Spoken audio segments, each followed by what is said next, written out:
Well, welcome back. Welcome back to the Extraordinary Drummer Show. As you know, I'm your host, Cheron Moore. You know, I always say today, today, today. Well, today, y'all, I got a drummer on. I saw this guy on Instagram and I said, that ain't even legal what he's doing to the kid. I said, he needs to apologize to that drum kit. You all know him. He has thousands and thousands. I think I saw 26,000 followers there on Instagram, probably more than all that. Let me say he's a musician. He's a producer. He's a recording artist. He's a songwriter. This part we're going to talk about. He's a personal trainer, and I want to say weightlifter in there also. He's an entrepreneur. We're going to talk about that a little later on, and so much more. I just call him a drummer's drummer. Will you help me welcome Pierre Vaughn? Hey, Pierre. Hey, how you doing, man? Welcome to the Extraordinary Drummer Show. I'm glad to be here. Glad to be here. We're glad to have you. I'm going to start it off right there. It's not legal what you're playing. You know that, right? Man, I'm trying to continue to build, trying to continue to learn from the OGs in the game, if you will, just learning, man, and just trying to, work on the character part of it. But I appreciate that, man. I'm just trying to become great, if you will. one of the. They're going to make a lot of drummers mad that have to cop that stuff from you.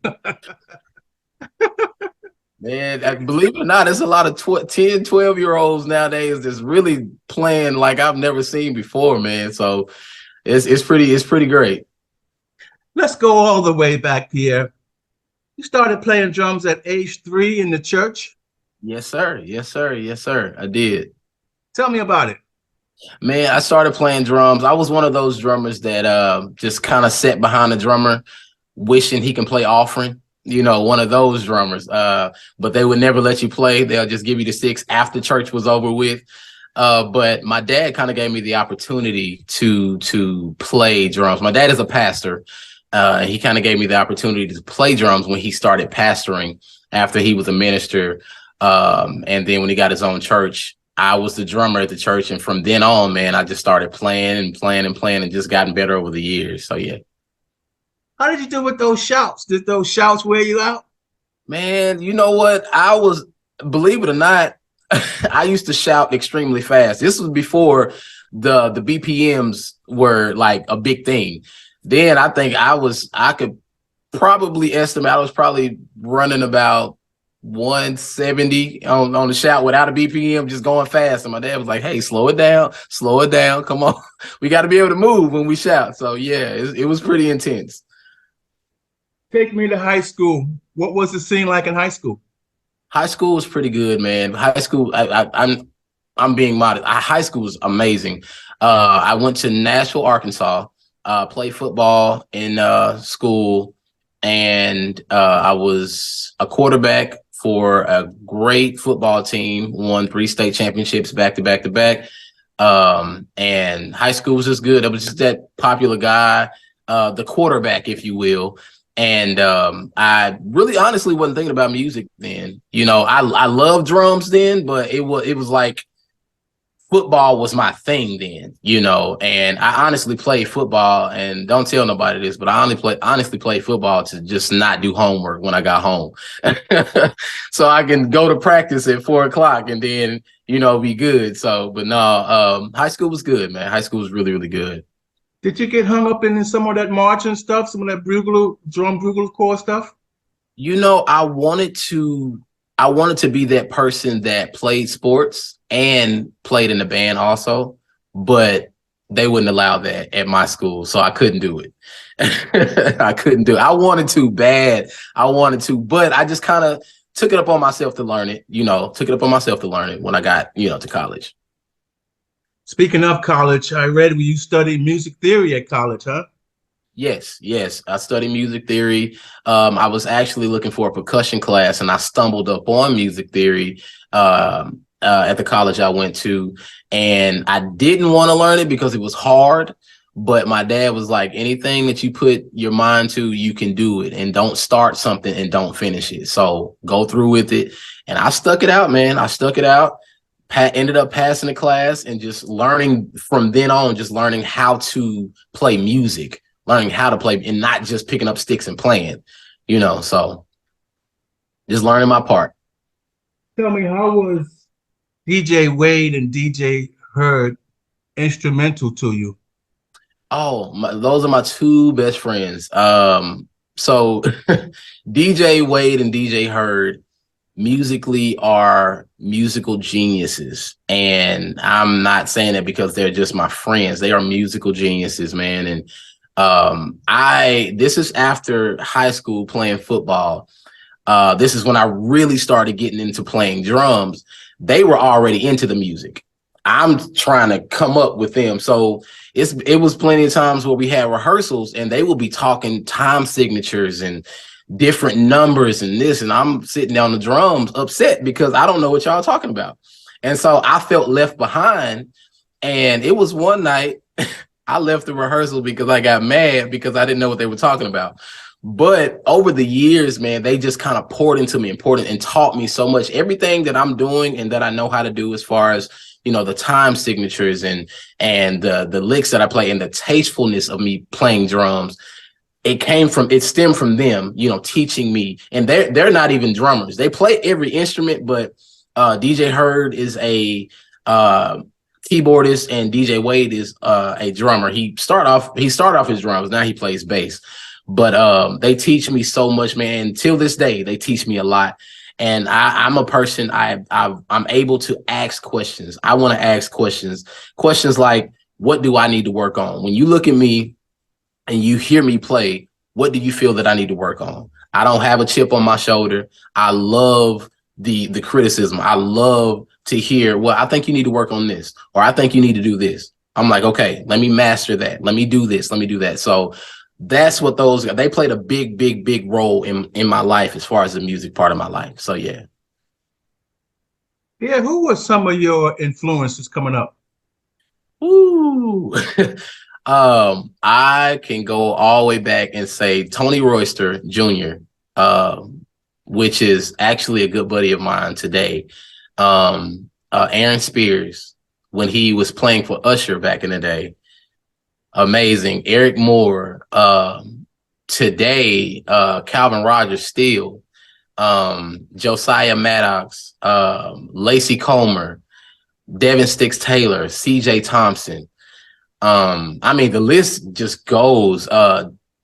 Dennis Chain, like the list goes. It just goes and goes. I study these guys. I study them, and I just kind of make what they do my own. You know what I'm saying? And I used to listen to, and like I said earlier, I love listening to interviews. I used to listen to Aaron Spears, do his interview with when he was on tour with Usher. In one of his interviews, he was like, we have rehearsal, sound check at 7:00 in the morning. When you get your check, don't spend your bread. Keep your money, save your money. Know your music when you go into rehearsal. Don't go in rehearsal with I know it all attitude. Go in knowing your stuff and make sure your character is in place. That's the main thing, is your character. The playing is the cherry on top. The character will keep you in the room. So those guys, like, the list, like I said, it goes on and on and on, man. What drum gear do you use? I'll start at sticks. Sticks that I use Vic Firth sticks, Extreme 5As. Love the way they feel. They feel amazing in my hand. Even when I'm sweating, they don't slip. I don't have any slippage at all. They just feel amazing. The balance in them feels great. Cymbals, I use Sabian cymbals.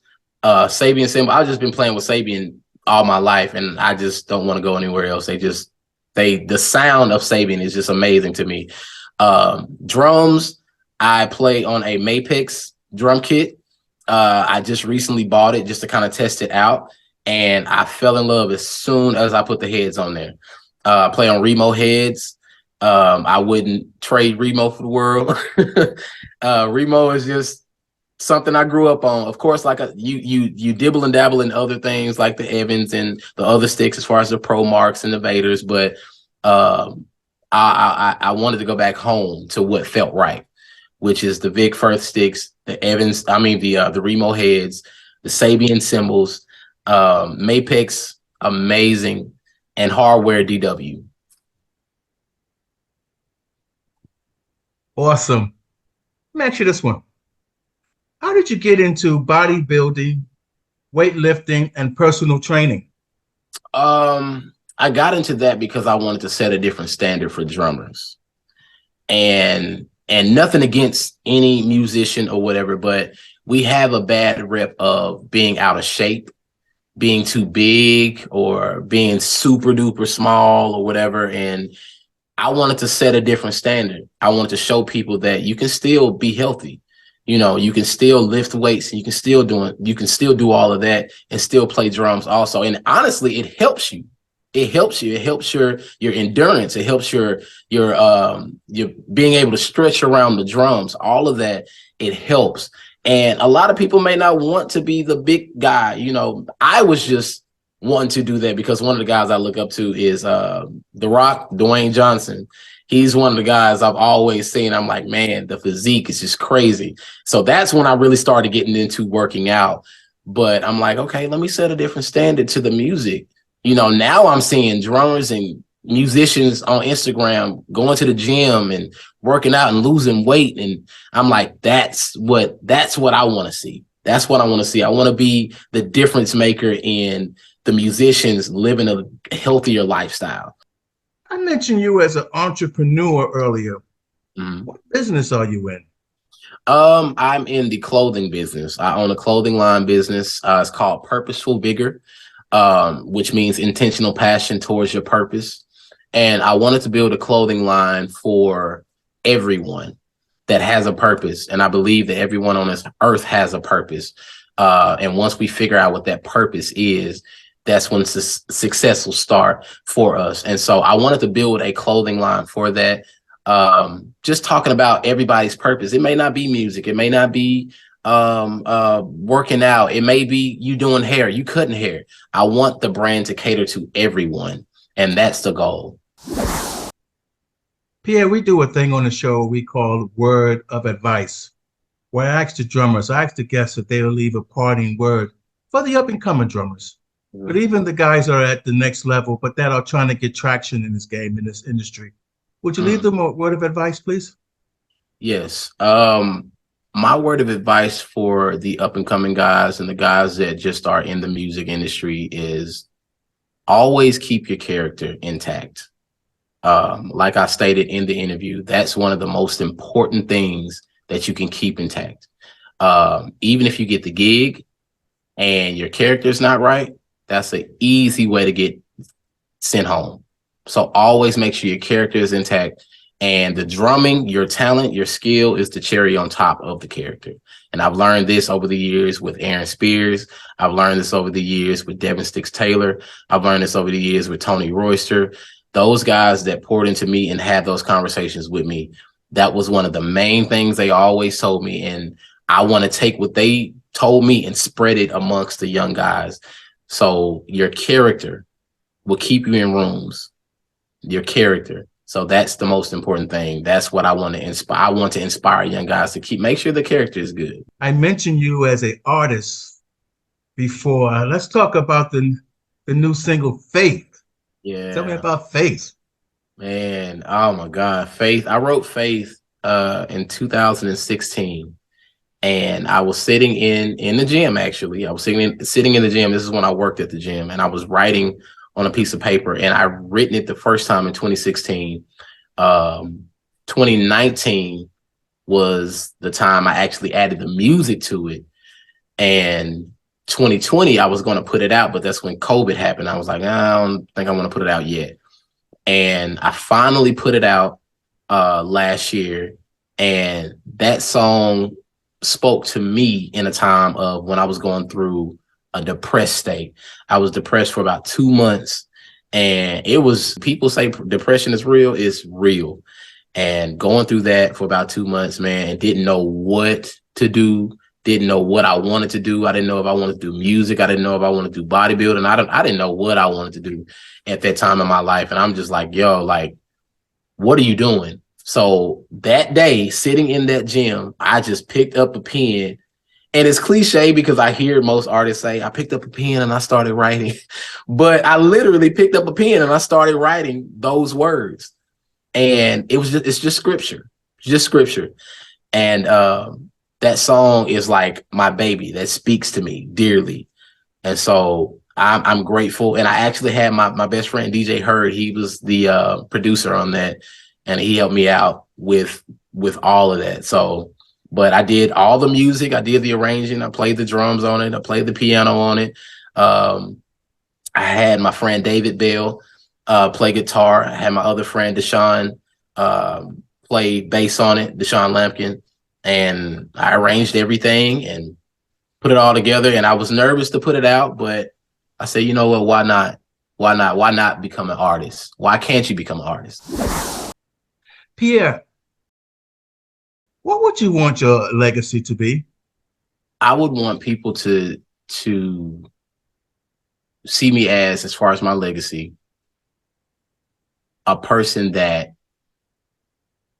never, and it may sound cliche, but this is real and it's coming from my heart. I want people to see that is a guy that never gave up on the dream. I want them to see that the hard work that I put in, the hours and the consistency. And a lot of people don't talk about the consistency because you can want to do something that you love to do, but if you're not consistent at it, then you're not growing. And the consistency of the posting, when people were like, don't post too much, don't do a lot of posting because everybody ain't gonna want to see you posting. If I didn't post as much as I did, I wouldn't have the fan base that I have now. So I want people to see like, oh, dude worked hard. He worked hard to get where he is today. And I'm steady working. And I haven't reached the goal yet that I want to be at, but it's going to happen. I know it's going to happen. But I want them to remember like that dude never gave up on what it is that he wanted to do. That's what I want to leave. You are so awesome, and I truly believe it's already done. Pierre, let me say thank you so very much for being on Extraordinary Drummer Show. Man, I'm grateful to be here. Thank you so much for having me. Will you help us wave goodbye to all the fans? See y'all later. Thank y'all for tuning in. Thank you.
Is the substance of things hoped for and the evidence of things not seen.